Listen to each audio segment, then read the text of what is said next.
आपण पाहत आहोत SN न्यूज मराठी। लाईक करा, शेअर करा, सबस्क्राइब करा व रहा आमच्या सोबत अपडेट।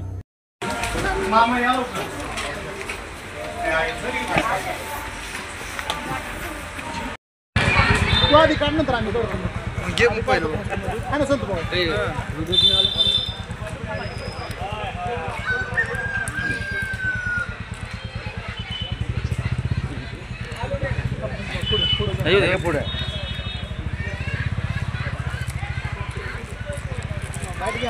हाँ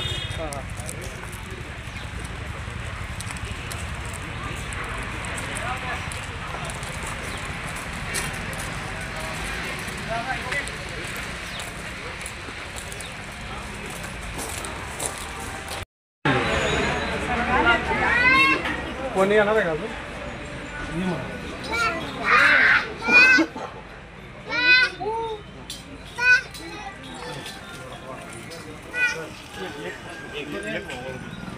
मामा उभा राहा दादा उभा राहा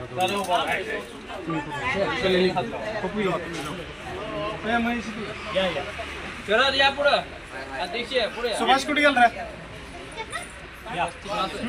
हात लावा महेश पलीकडे हात लावा 2 मिनिट इकडे बघा इकडे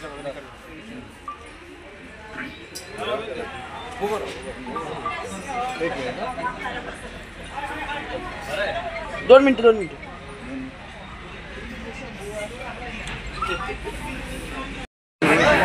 एक मिनिट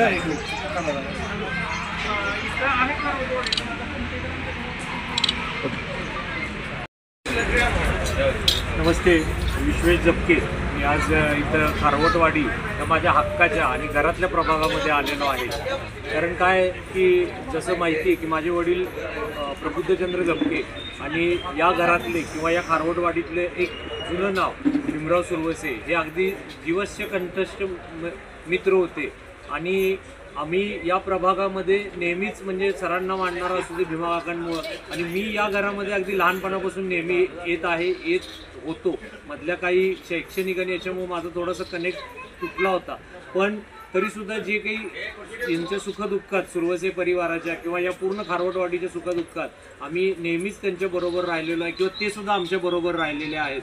त्यामुळं हा माझा घरचाच प्रभाग आहे। तुम्हाला माहिती आहे आज मी पूर्ण सांगोल्यातल्या प्रत्येक प्रभागामध्ये जातोय, पण हा प्रभाग मुद्दामून थोडंसं मागं ठेवला होता की यांच्याकडे येऊन मला हे माहीत होतं 100% हे माझ्यासाठी प्रयत्न करणार आहे। आणि हा भाग जर तुम्ही बघितला तर हा वाड्या वस्त्यांचा भाग आहे।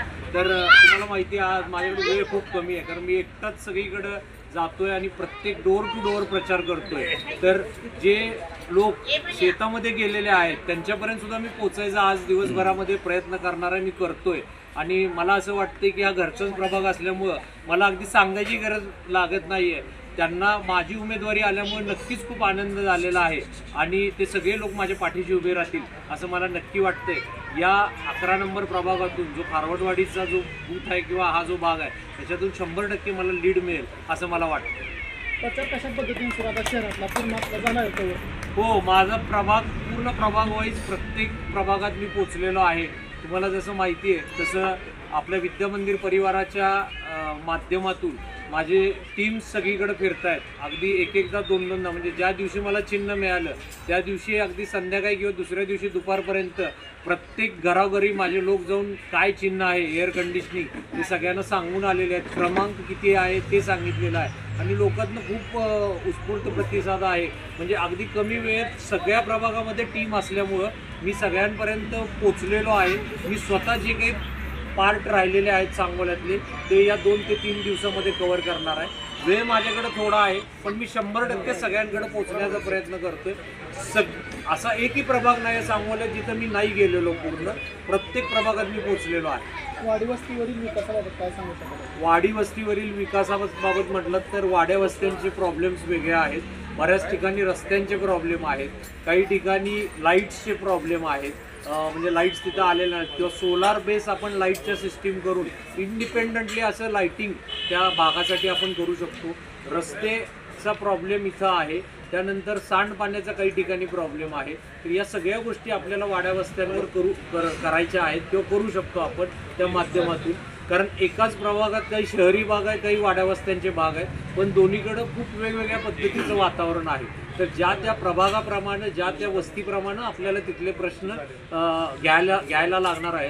मी जसं मागही प्रत्येक माझ्या बाईट्स किंवा इंटरव्ह्यूमध्ये म्हणलं की या गोष्टी काही एका दिवसात लगेच होण्यासारख्या नाही आहेत, पण याचा अभ्यास करून त्याच्या कुठले ग्राम विकास सडक योजना किंवा अशा विविध योजना सरकारकडे आहेत त्याचा पाठपुरावा करून आपण हळूहळू का होईना पद्धतीनं पूर्ण वाड्या वस्त्यांचा विकास आपण करू शकतो. सांगोला शहरामध्ये 100 ते 200 कोटी रुपये निधी खर्च झाला असं विरोधकाकडून सांगितलं जातं, पण प्रत्यक्षात सेवा सुविधा काय दिसत नाही नागरिकांच्या तक्रारी.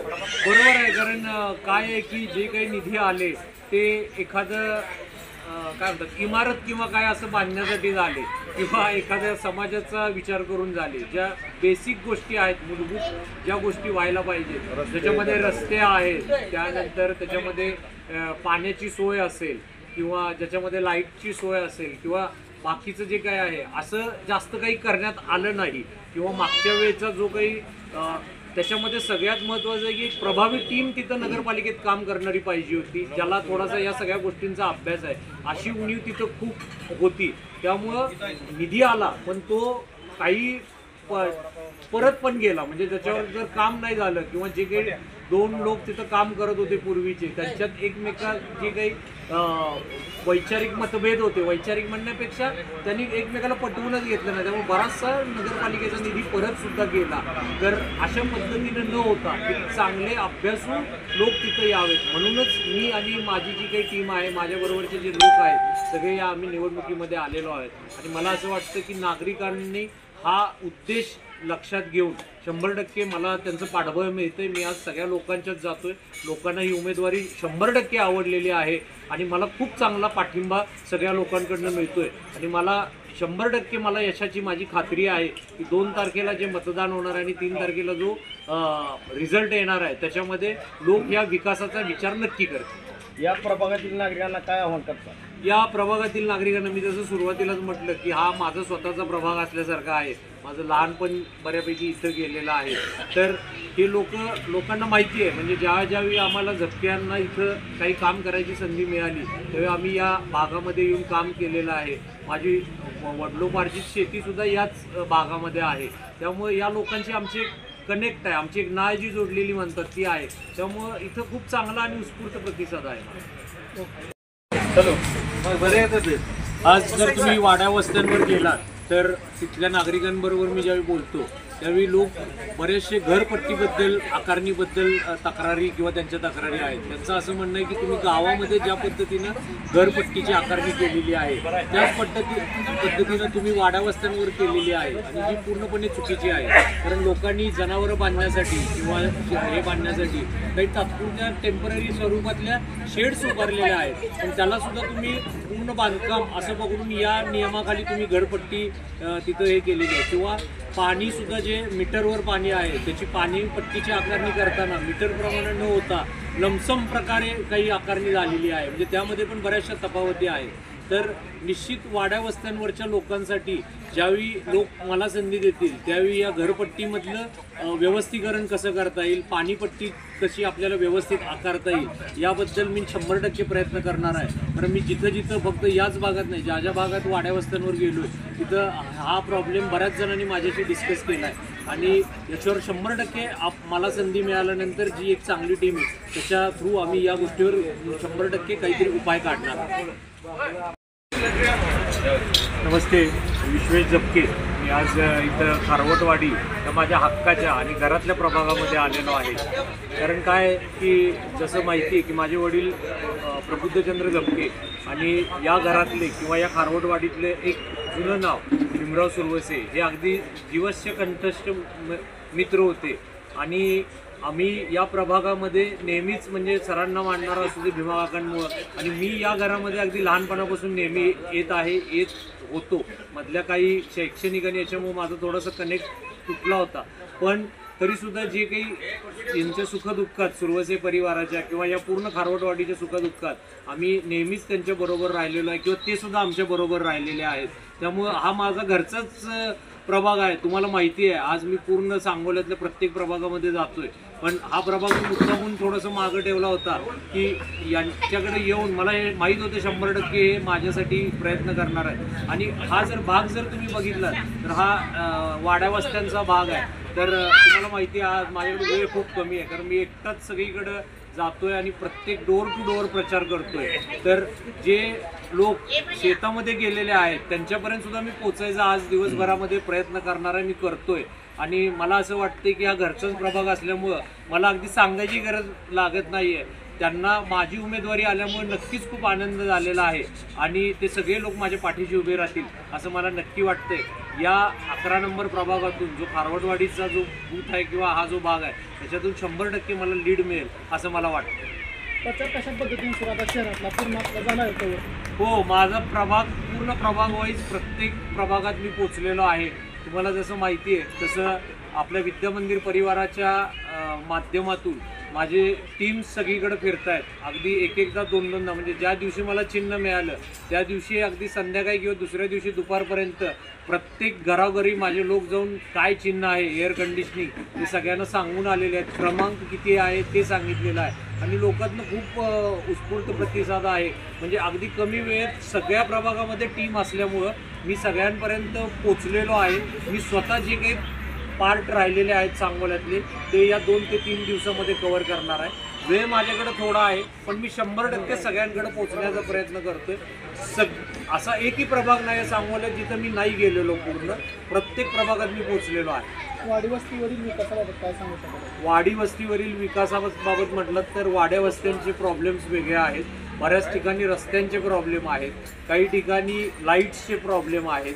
म्हणजे लाईट्स तिथं आलेल्या नाहीत किंवा सोलार बेस आपण लाईटच्या सिस्टीम करून इंडिपेंडंटली असं लाईटिंग त्या भागासाठी आपण करू शकतो. रस्तेचा प्रॉब्लेम इथं आहे.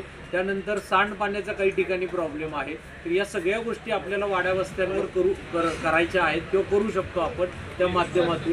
कारण एकाच प्रभागात काही शहरी भाग आहे, काही वाड्या वस्त्यांचे भाग आहेत, पण दोन्हीकडं खूप वेगवेगळ्या पद्धतीचं वातावरण आहे. तर ज्या त्या प्रभागाप्रमाणे ज्या त्या वस्तीप्रमाणे आपल्याला तिथले प्रश्न घ्यायला लागणार आहेत. मी जसं मागही प्रत्येक माझ्या बाईट्स किंवा इंटरव्ह्यूमध्ये म्हणलं की या गोष्टी काही एका दिवसात लगेच होण्यासारख्या नाही आहेत, पण याचा अभ्यास करून त्याच्या कुठले ग्राम विकास सडक योजना किंवा अशा विविध योजना सरकारकडे आहेत त्याचा पाठपुरावा करून आपण हळूहळू का होईना पद्धतीनं पूर्ण वाड्या वस्त्यांचा विकास आपण करू शकतो. सांगोला शहरामध्ये 100 ते 200 कोटी रुपये निधी खर्च झाला असं विरोधकाकडून सांगितलं जातं, पण प्रत्यक्षात सेवा सुविधा काय दिसत नाही नागरिकांच्या तक्रारी.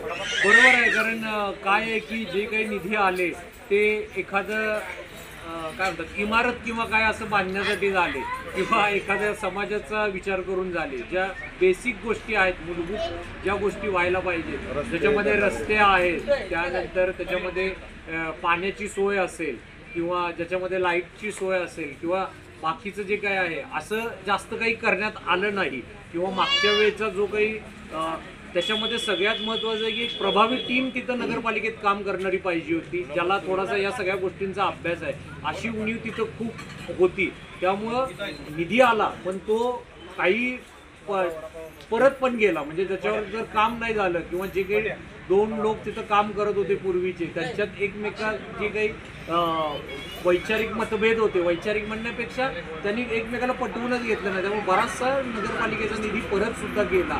तर अशा पद्धतीने न होता चांगले अभ्यासू लोक तिथं यावेत म्हणूनच मी आणि माझी जी काही टीम आहे, माझ्याबरोबरचे जे लोक आहेत सगळे या आम्ही निवडणुकीमध्ये आलेलो आहेत. आणि मला असं वाटतं की नागरिकांनी हा उद्देश लक्षात घेऊन 100% मला त्यांचं पाठबळ मिळतंय. मी आज सगळ्या लोकांच्याच जातोय, लोकांना ही उमेदवारी 100% आवडलेली आहे आणि मला खूप चांगला पाठिंबा सगळ्या लोकांकडनं मिळतोय. आणि मला 100% मला यशाची माझी खात्री आहे की 2 तारखेला जे मतदान होणार आहे आणि 3 तारखेला जो रिझल्ट येणार आहे त्याच्यामध्ये लोक या विकासाचा विचार नक्की करतील. या प्रभागातील नागरिकांना काय आव्हान करतात? या प्रभागातील नागरिकांना मी जसं सुरुवातीलाच म्हटलं की हा माझा स्वतःचा प्रभाग असल्यासारखा आहे. माझं लहानपण बऱ्यापैकी इथं गेलेलं आहे. तर हे लोकांना माहिती आहे. म्हणजे ज्यावेळी आम्हाला झपक्यांना इथं काही काम करायची संधी मिळाली त्यावेळी आम्ही या भागामध्ये येऊन काम केलेलं आहे. माझी वडिलोपार्जित शेतीसुद्धा याच भागामध्ये आहे. त्यामुळे या लोकांची आमची एक कनेक्ट आहे, आमची एक नाळ जी जोडलेली म्हणतात ती आहे. त्यामुळं इथं खूप चांगला आणि उत्स्फूर्त प्रतिसाद आहे.